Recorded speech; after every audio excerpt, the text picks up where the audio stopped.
देवी, देवी उर्वशी, आंखें खोलिए, आंखें खोलिए देवी।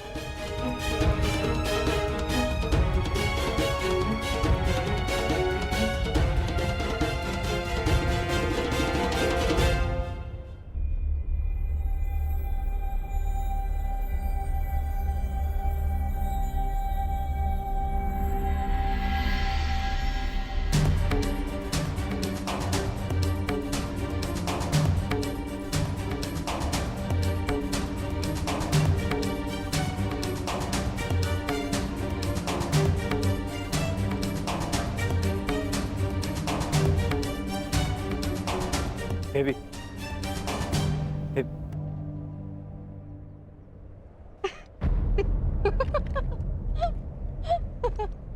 आप हंस क्यों रहे हैं? एक ब्रह्मचारी का ब्रह्मचर्य टूटते देखा तो अपना हाथ से रोक ही नहीं पाए। बस एक स्त्री को छूकर तुम्हारा ब्रह्मचर्य व्रत तो टूट गया वीर। अब तो मेरा हृदय मत तोड़ो, मुझे प्रेम दान दो। असंभव। रुको अर्जुन,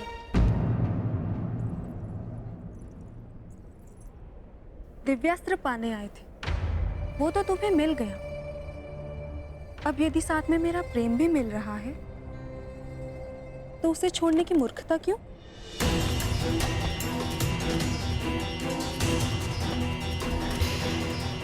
मुझे पाने के लिए बड़े बड़े महर्षियों ने अपना तप छोड़ा है और तुम मुझे छोड़ रहे हो।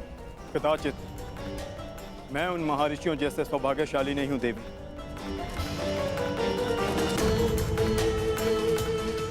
मुझे केवल महायुद्ध की रणभेरी सुनाई देती है।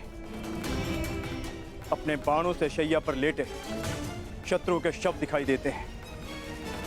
सावधान अर्जुन, तुमने स्वर्ग की सबसे सुंदर अप्सरा की कामना पूर्ति करना अस्वीकार किया है। मैं तुम्हें श्राप देती हूं अर्जुन कि तुम इसी क्षण जीवन भर के लिए नपुंसक हो जाओगे।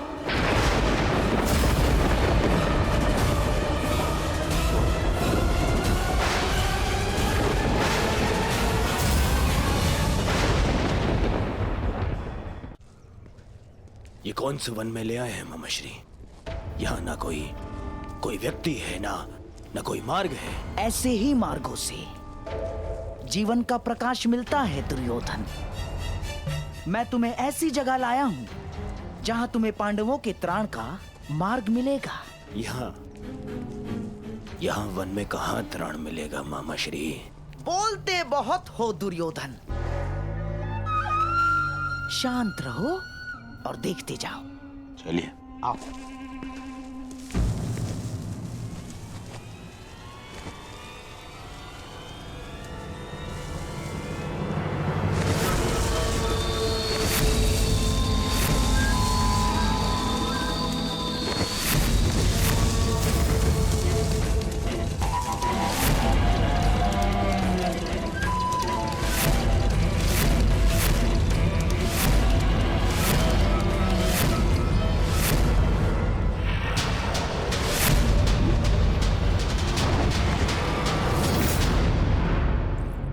रुकिए।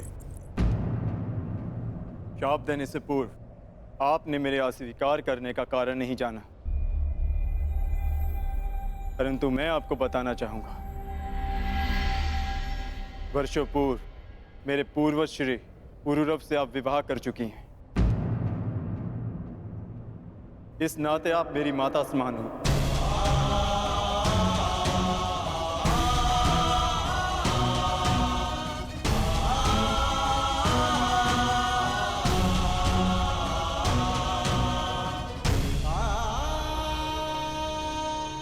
एक माता और पुत्र के बीच ममता का संबंध हो सकता है, वासना का नहीं। फिर भी आप मेरी माता समान हैं। यदि आपने शाप दिया तो मैं प्रसाद समझकर स्वीकार करता हूं।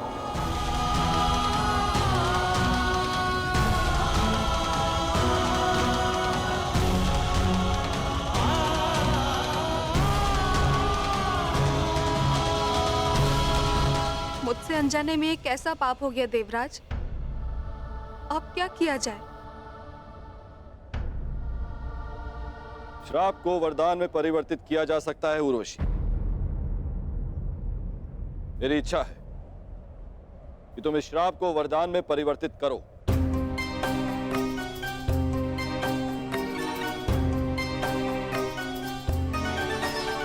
मनुष्य का जीवन काल एक वर्ष के समान होता है।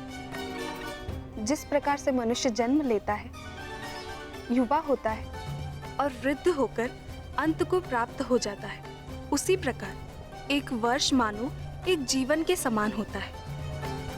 इसीलिए मैं तुम्हारा श्राप केवल 1 वर्ष तक के लिए सीमित कर देती हूँ। ये मेरा आशीर्वाद है अर्जुन, कि जिस प्रकार से मनुष्य को जीवन के अंत में उसका लक्ष्य मिलता है, तुम्हें भी इस श्राप के अंत में तुम्हारा लक्ष्य मिल जाए। और जिस वर्ष भी तुम इस श्राप को भोगना चाहो, तुम्हारी इच्छा अनुसार तुम इस श्राप को भोग सकते हो।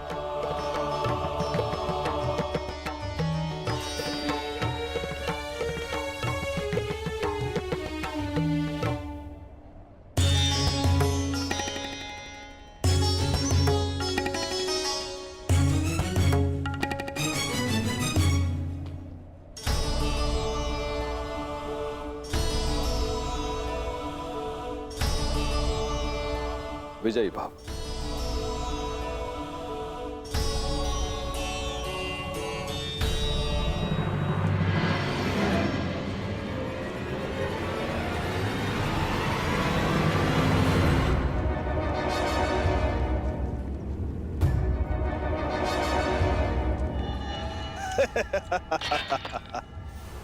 जयद्रथ अपने साले और मामा ससुर गांधार नरेश का स्वागत करता है।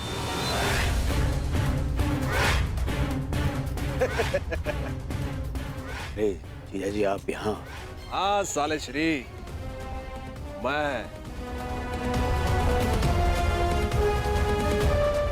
बिना सूचना दिए अवश्य आए हैं जामाता श्री, परंतु बिना कारण के नहीं ना, क्योंकि इस समय मेरे दुर्योधन को आपके अर्थात उसके बहनोई से तुरंत सहायता की आवश्यकता है। ऐसी क्या सहायता की आवश्यकता पड़ गई मामा श्री? आवश्यकता है जामाता श्री, क्योंकि मेरे दुर्योधन के जीवन में सबसे बड़ा भय है पांडव, और उसका त्राण यही है कि वो सदा वन में रहे और कभी मेरे दुर्योधन को ललकारने ना आ सके। तो मैं इसमें क्या सहायता कर सकता हूँ? आप ही सहायता कर सकते हैं जामाता श्री, और कौन कर सकता है? पांडवों को अज्ञातवास में पकड़ना है। अब हमसे तो वो सावधान रहेंगे, परंतु ये सोच भी नहीं सकते कि उनको पकड़वाने का काम हम आपसे करवा रहे हैं। मेरे पास एक योजना है जिसमें मैं और तुम, हम दोनों पांडवों के समक्ष रहेंगे, उनके सामने रहेंगे, और वो लोग हमारी दृष्टि से बचने के प्रयास में आपकी ओर से असावधान रहेंगे, और ऐसे में आप पांडवों की दुर्बलता पर प्रहार करोगे, उस सूत्र पर जिसने उन्हें एक किया है।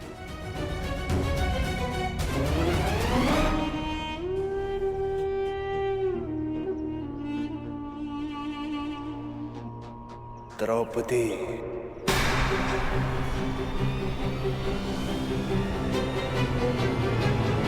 देखा, बुद्धिमान पुरुषों से वार्तालाप करना कितना सरल होता है। और भी कोई बाधा है मेरे मार्ग में? हाँ हाँ हाँ, बाधा है, परंतु हम उसे हस्तिनापुर छोड़ाए।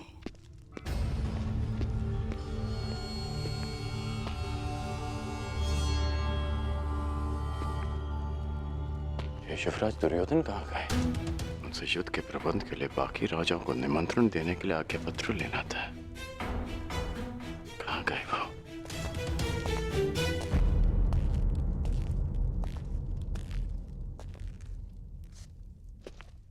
सेवक, युवराज दुर्योधन कहाँ है? युवराज अभी सो रहे हैं। अभी तक सो रहे हैं? अंगराज रुकिए, अंगराज। आपको भीतर जाने की आज्ञा नहीं है। और मुझे रोकने का सामर्थ्य तुम सब में नहीं है। अंगराज मेरी बात सुनिए, अंगराज, अंगराज मेरी बात सुनिए, अंगराज।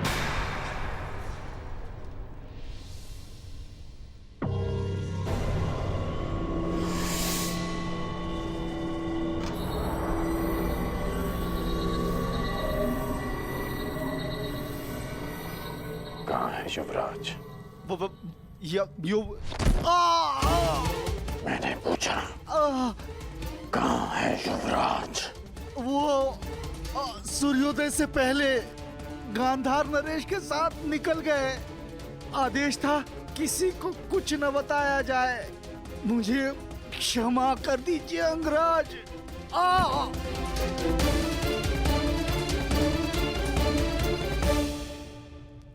आज पांडवों का वनवास पूर्ण होने जा रहा है।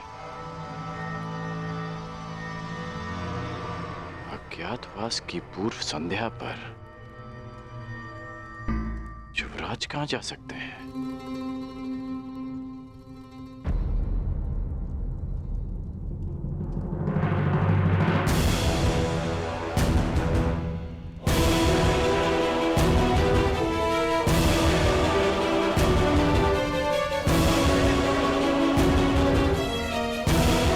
गांधार नरेश, एक और छल। ध्यान रहे जामाता श्री, पांडव किसी भी परिस्थिति में अज्ञातवास में ना जाने पाए। चिंता मत करिए गांधार नरेश, पांडव सदा ही वनवासी रहेंगे। कोई भी पांडवों का त्राण नहीं कर पाएगा। कल सूर्यास्त होते ही पांडवों की आशा भी अस्त हो जाएगी। कुछ भी हो जाए, परंतु पांडवों का अज्ञातवास पूर्ण होना चाहिए, ताकि वीरों के भांति मैं पांडवों को युद्ध में हरा सकूं।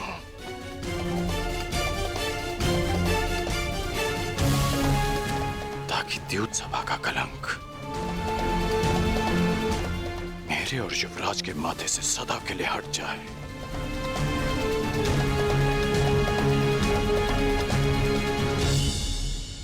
कल सूर्यास्त से पूर्व मैं पांडवों को अज्ञातवास में भेज दूंगा। अब और छल नहीं गांधार नरेश, पांडव अज्ञातवास जाएंगे, ये मेरी प्रतिज्ञा है।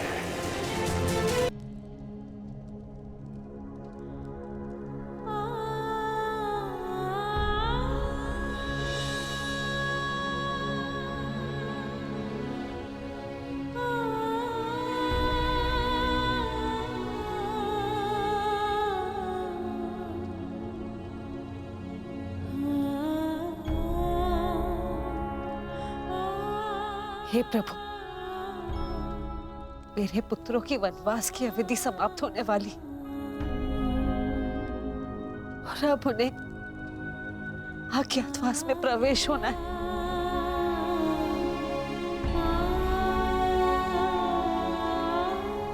दुर्योधन अवश्य कोई बाधा उत्पन्न करने का प्रयत्न करेगा। मेरे पुत्रों की रक्षा करना प्रभु।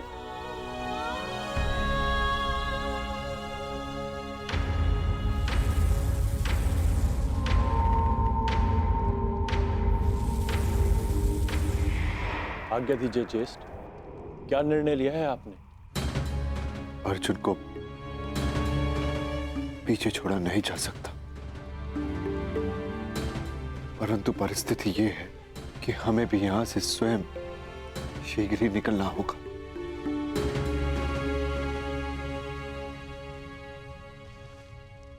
पांचाली, अज्ञातवास प्रारंभ होने में बस कुछ ही प्रहर शेष है। हमें यहां से प्रस्थान करना होगा, क्योंकि दुर्योधन हर संभव प्रयास करेगा कि अज्ञातवास में प्रवेश करते ही वो हमें पकड़ ले और इसका परिणाम पुनः 12 वर्ष का वनवास। समझने का प्रयास करो पांचाली।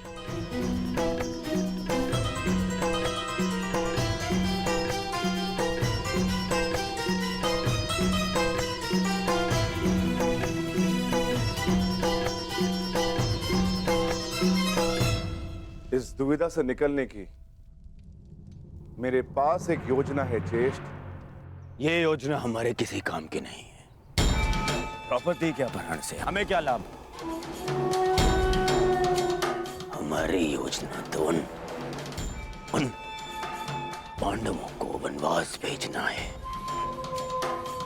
बस द्रौपदी का हरण नहीं।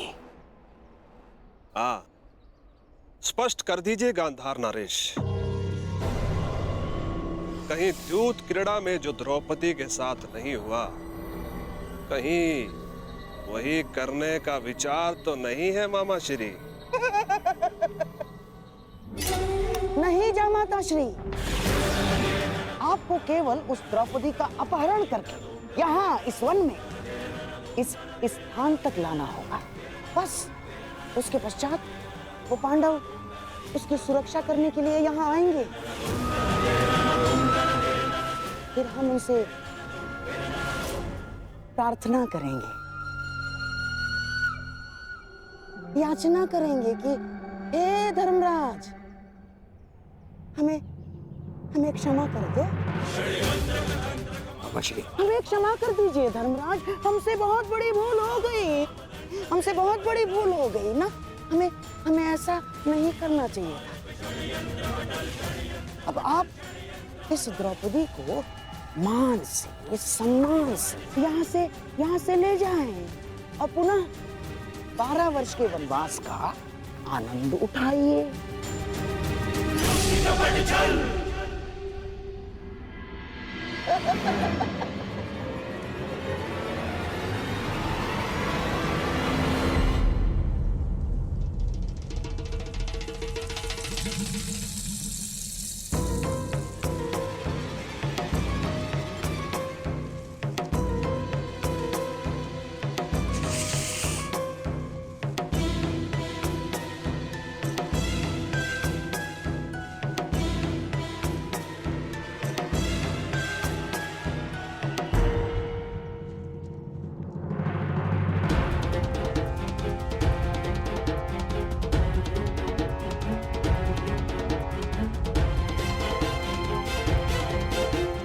पांडवों को जाना तो था ही, परंतु ये भीम विपरीत दिशा में क्यों जा रहा है?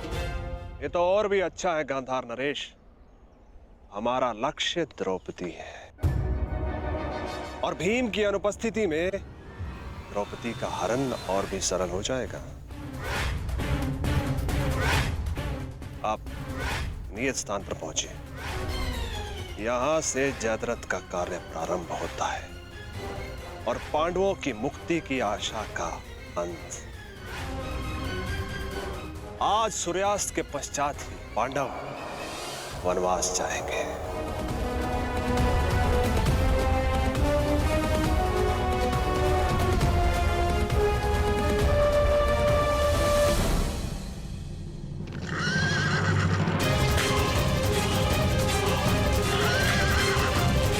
अब जो होगा बल से होगा, छल से नहीं।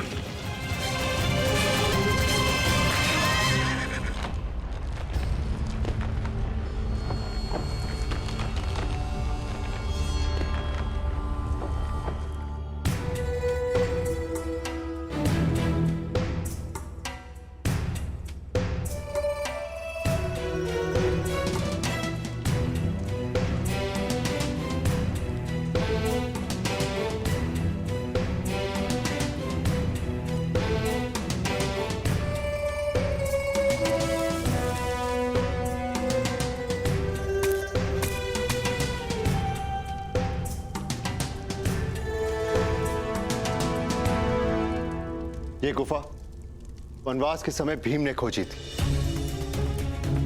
ये गुफा गुप्त है, यहां पर कौरव कभी नहीं पहुंच पाएंगे। जब तक भीम और अर्जुन नहीं आ जाते हम सबको इसी गुफा में यहीं पर रहना है।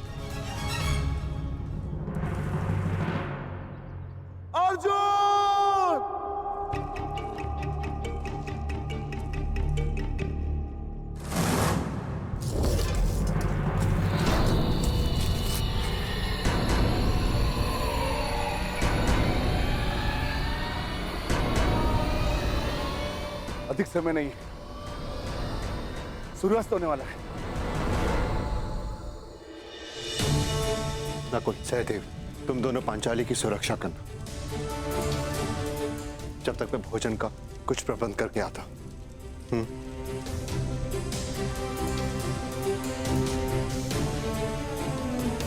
तुम ध्यान रखना। आप भी।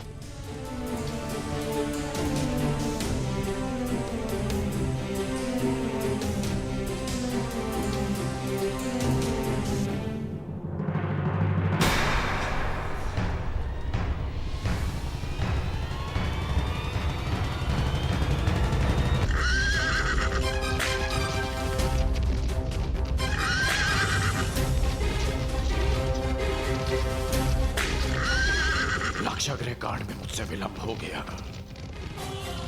चाहकर भी मैं द्रौपदी का चीरहरण नहीं रोक पाया, परंतु अब मैं विलंब नहीं होने दूंगा। मैं किसी भी प्रकार पांडवों को फिर से 12 वर्ष का वनवास नहीं भोगने दूंगा।